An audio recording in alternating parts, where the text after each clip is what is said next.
मृत्यु जीवन का अटल सत्य है, यानी जिसका जन्म हुआ है उसकी मृत्यु निश्चित है। पृथ्वी पर आए हर एक जीव को इस लोक को छोड़कर जाना पड़ता है। भगवान कृष्ण ने भी गीता उपदेश में आत्मा को लेकर कहा है कि शरीर नश्वर होता है और आत्मा अमर होती है, यानी मृत्यु के बाद शरीर भले ही नष्ट हो जाता है लेकिन आत्मा जीवित रहती है। अब प्रश्न ये है कि यदि आत्मा जीवित रहती है तो मृत्यु के बाद आत्मा का क्या होता है? इसका जवाब आपको हिंदू धर्म के महत्वपूर्ण और पवित्र ग्रंथ गरुड़ पुराण में मिलेगा।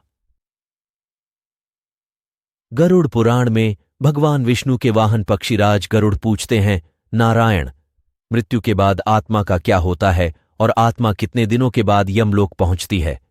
गरुड़ के सवाल का जवाब देते हुए भगवान विष्णु कहते हैं, मृत्यु के बाद जीवात्मा को यमलोक तक की यात्रा करने में पूरे 47 दिन लग जाते हैं।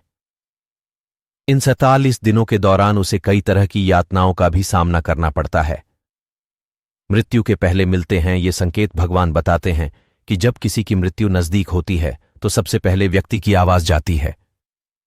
इसके बाद मृत्यु से कुछ समय पहले ही व्यक्ति को दिव्य दृष्टि प्राप्त होती है, जिसमें मनुष्य सारे संसार को एक रूप में देखने लगता है और इस तरह से उसके शरीर की सभी इंद्रियां शिथिल हो जाती हैं।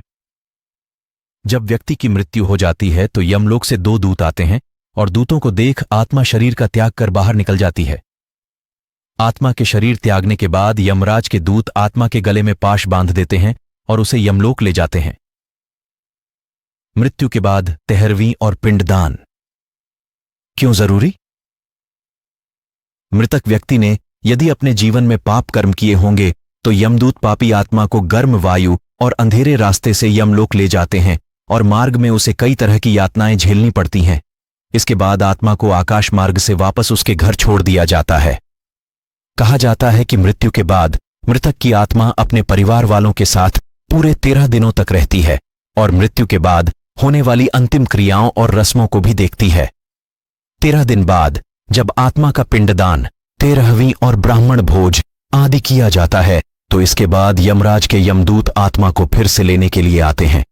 इसलिए हिंदू धर्म में किसी की मृत्यु के बाद 13वीं और 10 दिनों तक पिंडदान करना जरूरी माना गया है, क्योंकि इससे आत्मा को यमलोक तक की यात्रा करने के लिए शक्ति मिलती है। लेकिन इसके बाद भी यमलोक तक की यात्रा आत्मा के लिए आसान नहीं होती है।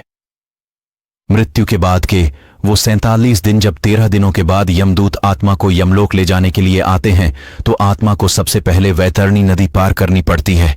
इस नदी को गंगा नदी का ही रौद्र रूप माना जाता है। ये नदी लाल रंग की होती है क्योंकि इसमें आग की लपटें निकलती रहती है। नदी पार करते हुए आत्मा को खतरनाक जीवों का दंश भी झेलना पड़ता है।